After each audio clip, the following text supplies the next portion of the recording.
요엘 2장 26절부터 27절까지인데요. 두 절이니까 우리 같이 읽도록 하겠습니다. 시작.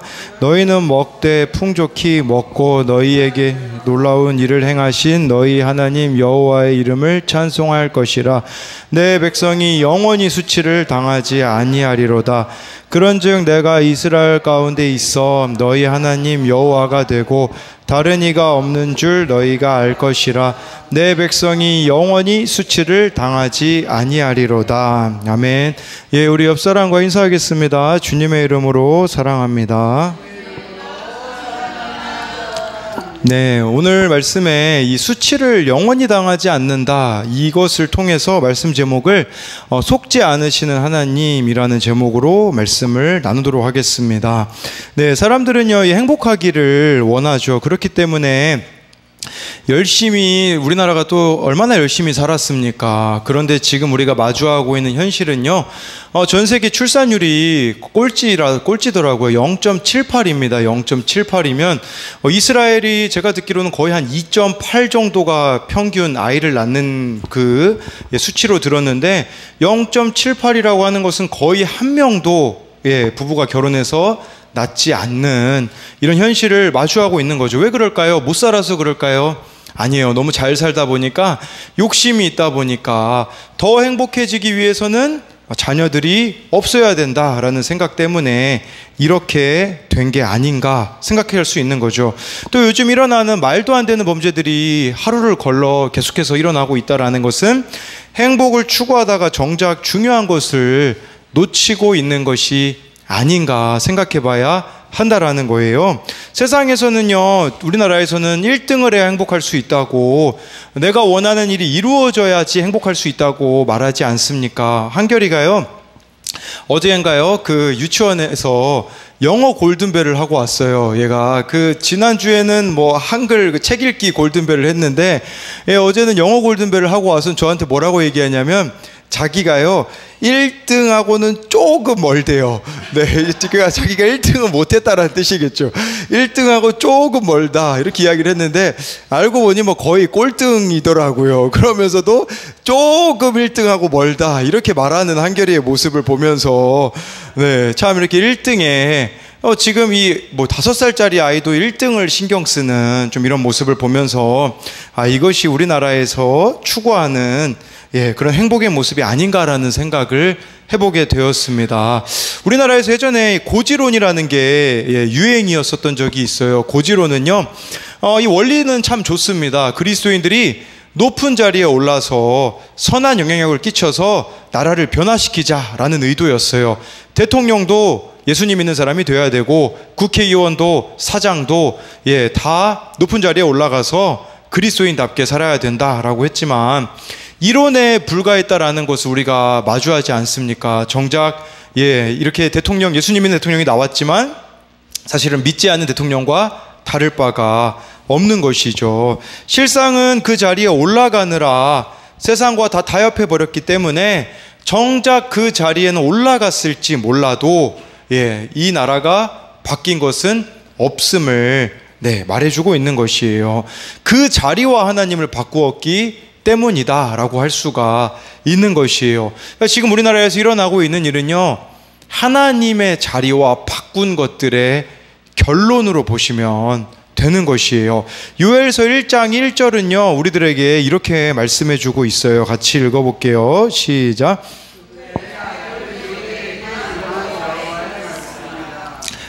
요엘서는요, 요엘 선지자에게 임한 말씀인데, 요엘이라는 이름의 뜻만 보면 알 수 있어요. 무엇을 말하는 거냐면, 요엘이라는 이름의 뜻은요, 여호와가 하나님이시다라는 뜻이에요. 이것은 우리들에게 이런 의미예요.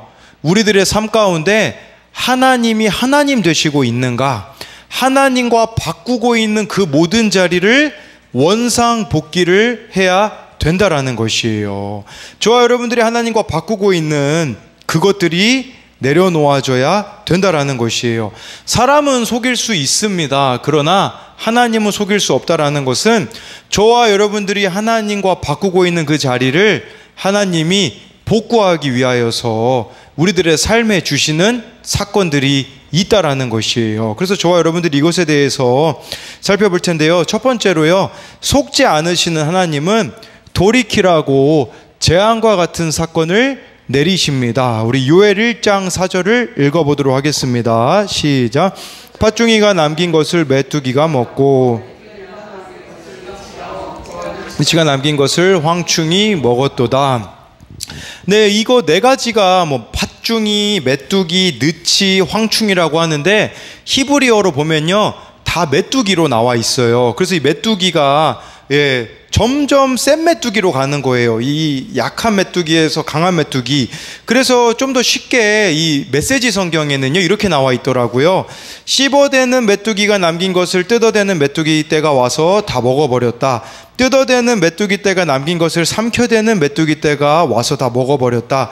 삼켜대는 메뚜기 떼가 남긴 것을 우적대는 메뚜기 떼가 와서 다 먹어치워 버렸다라는 것이에요. 무슨 말이냐면 피할 수가 없다라는 거예요. 여기 씹어대는 메뚜기가 먹었을 때 좀 남은 게 있거든요. 그럼 또 뜯어대는 메뚜기가 오고 뜯어대는 메뚜기가 와서 먹고 좀 남은 게 있거든요. 그 다음은 삼켜대는 메뚜기, 그 다음에는 우적대는 메뚜기가 와서 결국은 빈손이 될 수밖에 없다라는 것을 말씀해주고 있는 것이죠. 제가요 어제 그 청소년 큐티인에 쓴 어느 청소년 아이가 쓴 이 묵상 간증을 보니까요 이런 내용이 나와 있어요. 아빠는 혈기가 많으셔서 마음에 들지 않은 일이 있으면 불같이 화를 내셨고 방에 들어가 나오지도 않고 일도 안 가시며 저에게 폭언하기도 하셨습니다. 제가 초등학교 5학년이 되던 해 아빠는 예전에 하시던 도박에 다시 손을 대셨습니다. 아빠의 도박과 혈기가 너무 두렵고 힘들어서 저는 말씀을 보고 예배 시간에 눈물로 기도하여 하나님을 만나게 되었습니다.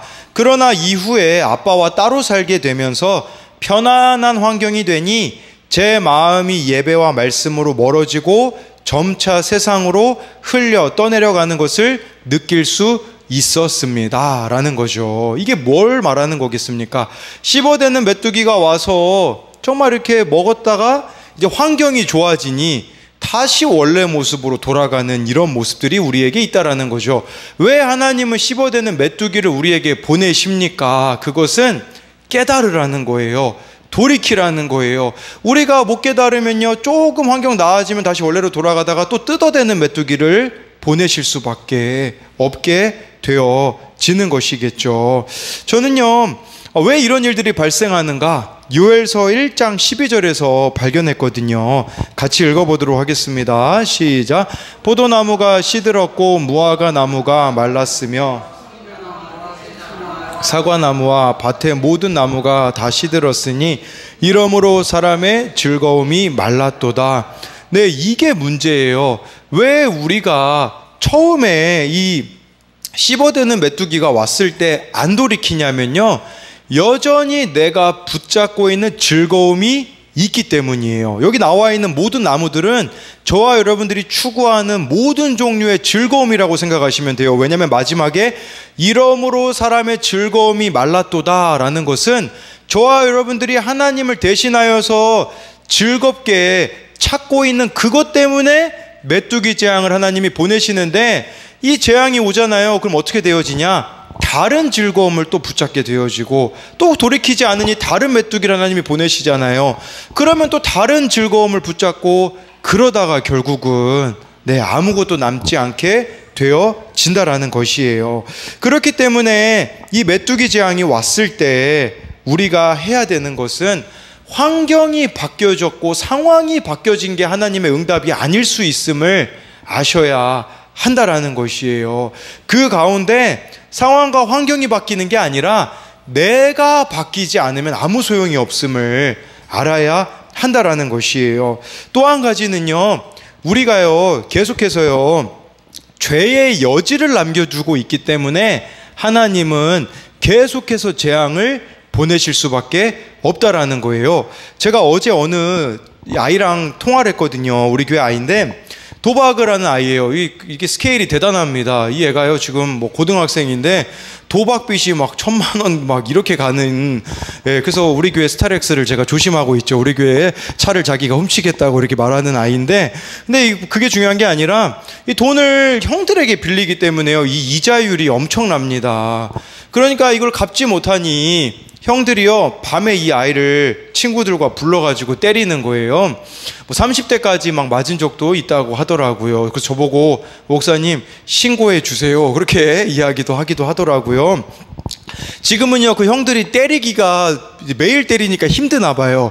지금은 어떤 과제를 주냐면 그 빚을 안 갚은 애들을 불러다가요, 체중계를 가지고 간대요. 체중계에요, 한 명 한 명 몸무게를 재게 한 다음에 그 자리에서 오리걸음으로 3kg를 빼라, 4kg를 빼라, 이렇게 한대요. 그러니까 이 맞는 애들이 또 잔머리를 굴려서 어떤 애가 모래주머니를 차고 갔다가 더 이렇게 맞은 아이도 있다고 하더라고요. 아니, 그 정도까지 됐으면 도박을 끊어야 되잖아요. 드디어 이 아이가 고백을 했어요. 부모님에게 엄청 혼났죠. 그러면 이제는 죄로부터 돌이켜야 되잖아요. 그래서 제가 물어봤어요. 너 이제는 진짜 이 도박을 좀 끊어야 되지 않겠니? 그랬더니 이 아이의 대답이, 목사님, 손으로 못하면 발로 한다잖아요, 라는 그 말 자체가 무슨 말이겠어요. 도박을 한동안은 부모님 때문에 미안해서 안 하겠지만 여전히 돌아갈 요소를 남긴다라는 거예요. 그래서 하나님이 그 다음 메뚜기 재앙을 우리에게 보내실 수밖에 없는 거예요. 죄의 여지를 남겨두기 때문인 것이거든요. 저도 그렇더라고요. 한창 막 예전에 청소년 만나고 다닐 때 제가 막 그 신용카드를 예전에 한번 썼던 적이, 한 번이 아니라 썼던 적이 있어요. 그럼 문제는 무엇이냐면 그 다음 달에 또 이 신용카드 빚을 갚아야 되기 때문에 악순환이 반복되는 거죠. 그래서 아내한테 제가 이제는 신용카드를 쓰지 않겠다 하고서 보는 앞에서 신용카드를 가위로 잘라버렸거든요. 안 썼을까요? 근데 마침 이 신용카드가 쿠팡으로 주문할 때는 거기 기록이 남아있어서 쓸 수 있더라고요. 카드는 없어졌으나 쿠팡에서는 쓸 수 있어서요, 아내 몰래 제가 사고 싶은 물건이 있으면 쿠팡으로 썼어요. 언제까지 썼냐? 네, 어제까지 썼죠. 그래서 제가 어제부로 이 쿠팡을 지워버렸어요. 죄의 여지를 남겨두고 있는, 그거를 아예 없으면 그 다음 재앙이 안 오는데 우리는요, 회개한 척을 하는 거예요. 그래서 막 어려워지면 회개하는 척 하다가 죄의 여지가 남겨져 있기 때문에 다시 원래 모습으로 돌아가기 때문에 하나님께서는 그 다음 재앙을 우리에게 내리실 수밖에 없다라는 거예요. 그렇기에 그 다음 재앙이 우리들에게 오지 않기 위하여서는 남아있는, 하나님을 대신하고 있는 즐거움의 요소들, 죄의 요소들을 아예 여지까지도 없애버리시면 된다라는 거예요. 하나님이 사랑하셔서 재앙 주시는 거, 이거 아셨으면 좋겠어요. 그러니까 왜 재앙을 주시냐, 하나님 나를 힘들게 하시냐가 아니라 진짜 사랑하기 때문에, 그래야 오늘 아까 말씀의 결론에 영원한 수치를 당하지 않기 때문에 그런 일들을 허락하신다라는 것이겠죠. 그래서 적용 질문으로는요, 내가 돌이키지 않기에 재앙이 씹어대는 메뚜기 떼에서 뜯어대는 메뚜기 떼로, 삼켜대는 메뚜기 떼로, 우적대는 메뚜기 떼로 이어지고 있지는 않습니까? 내가 하나님을 대신하여 구하고 있는 즐거움은 무엇입니까? 두 번째로요, 속지 않으시는 하나님은 나의 마음을 찢는 회개를 원하십니다. 요엘 2장 12절 13절 말씀입니다. 같이 읽겠습니다. 시작.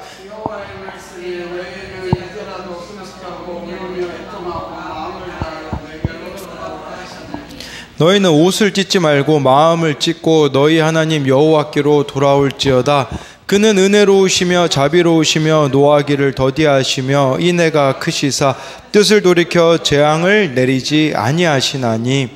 이 말씀에 보니까요, 이제라도 12절에 나와 있잖아요. 늦지 않았대요. 저와 여러분들이 늦었다고 생각할 수 있어요. 아니에요. 지금이라도 금식하고 하나님 앞에서 울고요, 애통하고 마음을 다하여 하나님 앞에 돌아오면 된대요. 13절에요, 옷을 찢지 말라는 것은요, 회개하는 척하지 말라는 뜻이에요. 마음을 찢으라고, 내가 어떤 자인지 알라고 하잖아요. 여러분, 저와 여러분들이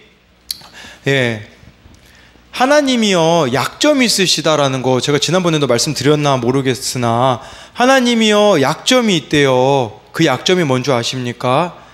하나님이 급소가 있어요. 그 급소는 회개입니다. 저와 여러분들이 회개하면요, 나와 있잖아요. 나는 은혜롭다, 자비롭다, 노하기를 더디한단다. 은혜가 크기 때문에 너희들이 돌이키기만 한다면 더 이상은 재앙을 내리지 않는단다. 이게 바로 하나님의 본심이에요. 저와 여러분들이 하나님의 약점을 건드셔야 돼요. 그 약점은 회개해 버리는 거예요. 마음을 찢는 거예요. 누구 마음을 찢어야 되는가? 근데 왜 회개가 잘 안 되는 줄 아세요? 내 마음을 찢어야 되는데 내 마음을 찢기는 싫거든요. 내 마음을 찢기 싫으니까 자꾸 우리는 탓하는 거예요. 이렇게 내 인생이 힘든 것은 배우자 때문이야. 이렇게 내 인생이 힘든 것은 자녀들 때문이야. 이렇게 내 인생이 힘든 것은 저에게는 맡겨진 청소년들 때문이야. 청년들 때문이야. 탓하는 거죠. 아니에요. 내 마음을 찢게 되어질 때에 하나님께서는 나의 가정을 회복시키시고 나의 삶을 회복시키시고 이 교회 공동체를 회복시키신다라는 것을 아셔야 한다라는 것이에요. 김양재 목사님의 가정화 살아나라는 책에 이런 내용이 나오더라고요. 하나님을 모르는 가족, 이웃들, 자식들은 얼마든지 나를 조롱하고 배신할 수 있습니다. 그럴 때 마귀의 꾀를 패하려면 내 죄를 먼저 깨달아야 합니다. 배우자가 나를 배반하는 것은 배우자의 구원보다 내가 배우자가 돈 벌어주는 것을, 배우자가 나에게 잘해주는 것을 원했기 때문입니다. 자녀가 문제를 일으키는 것은 말씀을 넣어주기보다 성적과 학벌을 좇았기 때문입니다. 모든 것이 내 삶의 결과입니다 라고 하더라고요. 즉 우리에게 일어나는 가슴 아픈 일은요, 다른 데서 원인을 찾을 것이 아니라 내가 하나님 앞에 가슴을 찢으라고 주신 일이라는 거예요. 그렇다면 회복되는 길은 아주 간단해요. 내가 마음을 찢고 하나님께로 돌아가면 된다라는 것이에요. 여러분, 우리가 무엇을 회개해야 될지 모르면 저는 참 놀랍게도요, 하나님이 그때그때마다 무엇을 회개해야 될지요 가르쳐 주세요. 어떻게 가르쳐 주시냐? 물론 기도하다가도 가르쳐 주시지만 아주 가까운 사람이 저에게 하는 이야기들을 잘 들어보면 알 수 있어요. 그게 내가 회개해야 될 영역이거든요. 최근에는요, 어느 청소년 아이가, 물론 의도는 그런 게 아니었어요. 의도는 그런 게 아니었는데 우리 교회가 이단 아니냐고. 왜 이 아이가 그런 얘기를 들었냐면, 큐티를 집에서 하면 되는데 학교 가가지고 큐티를 하니까 친구들이 이상하게 보고서는 너희 교회 이단이 아니냐라고 해서 우리 교회가 이단이 아니냐라는 그 얘기를 제가 처음 들었을 때는 당연히 저로서는 기분이 나쁘죠. 그런데요, 곰곰이 생각해 보니까 들어야 될 말이었더라고요. 제가 이단이었더라고요. 제가 이단이었다라는 말은 무슨 말이냐면, 전하는 말씀대로 살지 않았어요. 그리고요, 제가 이중적인 모습이 있더라고요. 어떤 이중적인 모습이 있었냐면, 여러분 앞에서는 뭐 괜찮은 사람인 척 하잖아요. 그런데 집에 가가지고 아내를 대하는 태도, 또 예찬이 한결이를 대하는 태도를 보면요, 제가 이중적이더라고요. 근데 마침 이단이라는 그 얘기를 들었을 때 처음에는 기분이 나빴으나 곰곰이 되씹어 보니까요, 진짜 제가 잘못되어 있는 부분이 보이더라고요. 여러분, 회개하는 방법요 아주 간단해요. 물어보시면 돼요. 내 가까운 사람에게요, 제가 무엇을 회개해야 될까요? 물어보잖아요. 상대방이 얘기해 줄 거예요. 근데 우리 그거 안 물어봐요. 왜 안 물어보는 줄 아세요? 자존심 때문에. 그 얘기 내가 대충 답이 나오거든요. 무슨 얘기를 할지. 그 얘기를 듣기 싫으니 물어보지도 않고 회개하지도 않는데, 진짜 하나님이 이 공동체를 주신 게 저는 은혜라는 생각을 하게 되어지더라고요. 이 회개에 우리는 그걸 인정하지 않으려기 때문에 회개의 기회를 다 놓쳐버리게 된다라는 것을 아셔야 합니다. 네, 이재철 목사님이 쓰신 인간의 일생이라는 책에 나오는 내용인데요. 지금은 제3세기에 충실하게 선교사로 계신 부분이 있다고 합니다. 그분이요, 유럽에서 연수를 마치고 이재철 목사님을 찾아오신 거예요. 선교지로 나가기 전에 이재철 목사님에게 아내와 이혼을 하겠다고 이야기를 했다고 합니다. 동의를 구하기 위해서 왔다고 해요. 남편이 유럽에서 언어 연수를 받는 동안 유럽 생활을 힘들어했던 아내가 먼저 귀국해서 국내에서 생활하고 있었는데요. 한창 선교지로 떠날 준비로 분주했는데 아내가 갑자기 거액의 돈을 요구했다라고 해요. 너무 거액이어가지고 아내에게 이유를 묻지 않을 수가 없었고 아내가 입을 열었다라고 해요. 남편이 이 선교사로 나간다고 유럽에 홀로 이렇게 있는 동안 국내에 머물고 있었던 아내는 틈이 나면 외로우니까요, 웹서핑을 하였고 인터넷 채팅을 하게 되어서 미지의 남자와 채팅을 거듭하던 중 한 번 저녁 식사나 하자는 남편의 제의에 단순한 호기심으로 응하였고 그 자리에서 성폭행을 당하고 말았습니다. 근데 알고 보니까요, 그 남자는 이걸 이용해 가지고요, 돈을 요구하기 시작하고 남편에게 폭로한다는 협박과 범민을 거듭하던 아내는 남편에게 모든 것을 털어놓기로 했다라고 합니다. 남편은 아내를 용서하기로 했어요. 여자를 성폭행하고 금품을 갈취하려는 폭력배가 나쁜 사람일 뿐 피해자인 아내에게 아무 잘못이 없다라는 판단이었어요. 그런데요, 경찰서로 가게 되어서 그 사람이 체포가 되었는데 아내는 고발자의 입장으로 경찰서에서 조서를 작성했고 남편은 옆에서 아내를 도왔는데 새로운 사실을 남편이 알게 된 거예요. 아내가 성폭행을 당한 후 그 남자와 다시 동침한 적이 있다는 사실이었습니다. 그것은 남편에게 너무 충격적이었습니다. 그래서 더 이상 아내를 용서할 수 없어서 아내가 부정한 여인으로 간주한 남편은 아내에게 이혼을 선포하고 자신의 잘못을 누구보다 잘 알고 있는 아내는 동의할 수밖에 없었다라는 거죠. 그래서 이재철 목사님에게 이런 상황이니 제가 이혼하는 것이 마땅하지 않겠냐라는 것이에요. 그래서 이재철 목사님이 물어봤대요. 평소에 당신은 아내를 인생의 동역자로 여겨 아내와 상의하고 결정합니까? 아니면은 혼자서 결정한 뒤 아내에게 통보를 합니까? 후자라고 답을 했다고 합니다.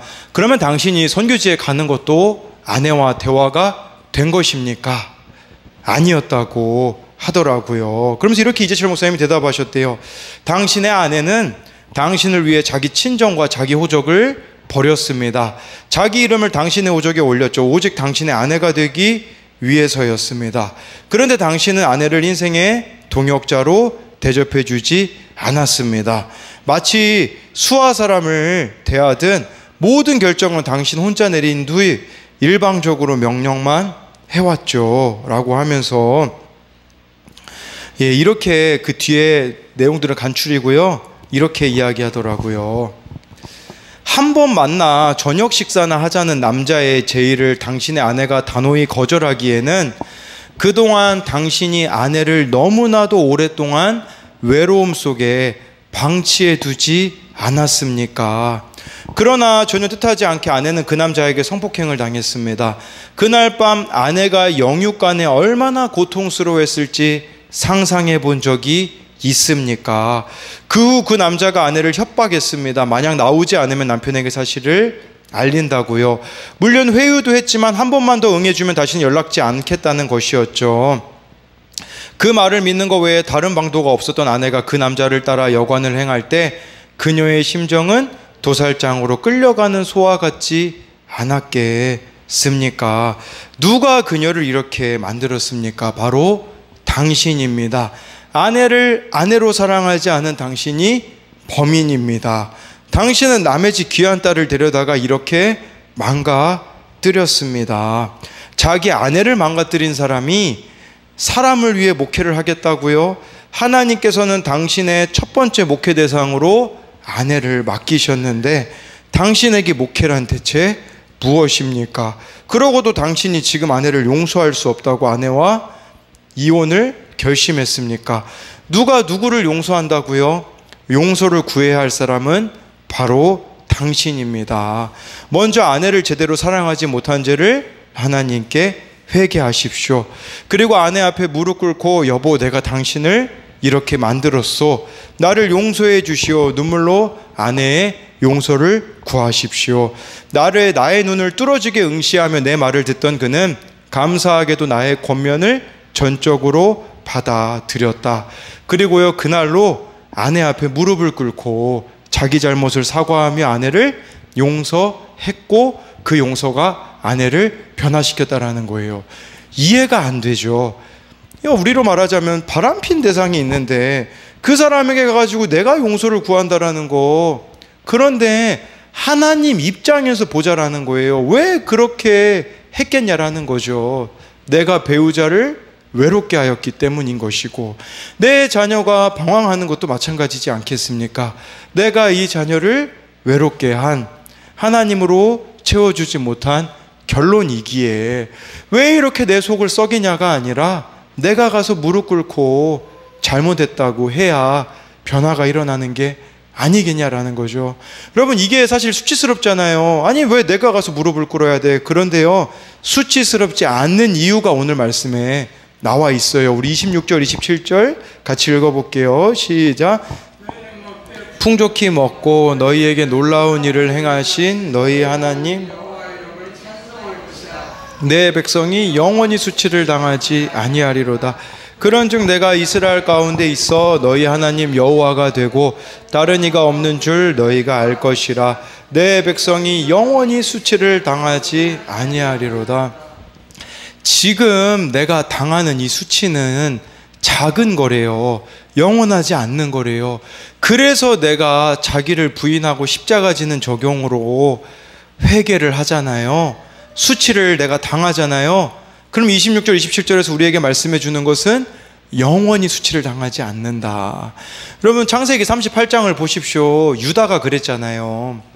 유다가요, 하나님을 떠나니 자기 죄를 봐야 되는데 자기 죄를 못 보니 이 두 아들이 다 죽어나가고 며느리 다말을 보내버리고 결국은 며느리 다말과 유다 사이에서 아이가 태어나잖아요. 얼마나 수치스러운 일이에요.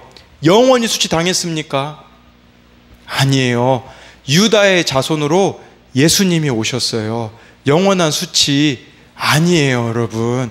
이걸 아셨으면 좋겠어요. 하나님 앞에서 우리가 이 땅에서 회개한 것은요, 영원한 수치로 남지 않습니다. 사람들은 기억할지 모르죠.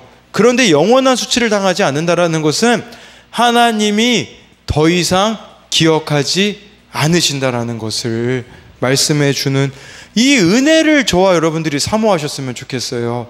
사람들이 나를 어떻게 생각하는지가 중요한 게 아니에요.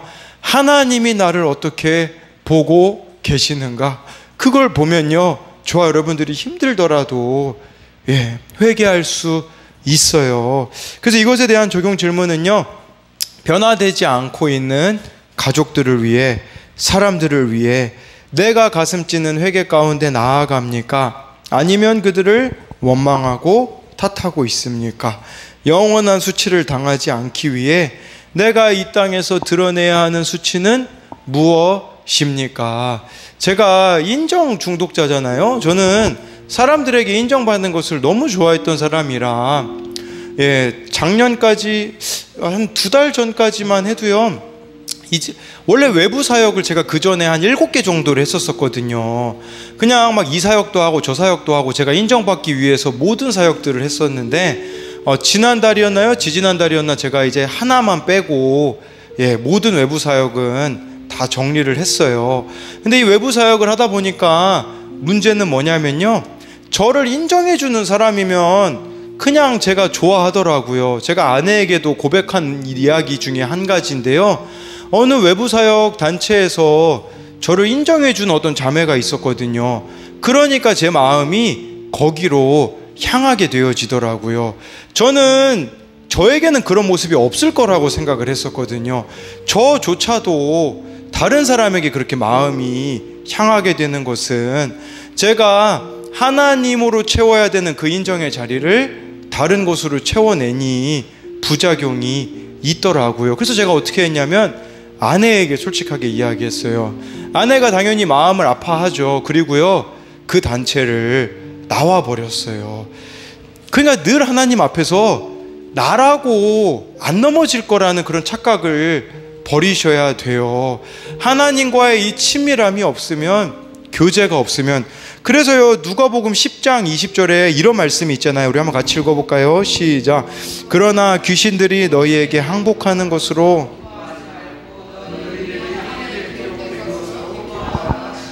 제가 이 말씀 보면서 그 오스왈드 챔버스의 주님은 나의 최고봉이라는 책에요, 이 말씀을 이렇게 해석했더라고요.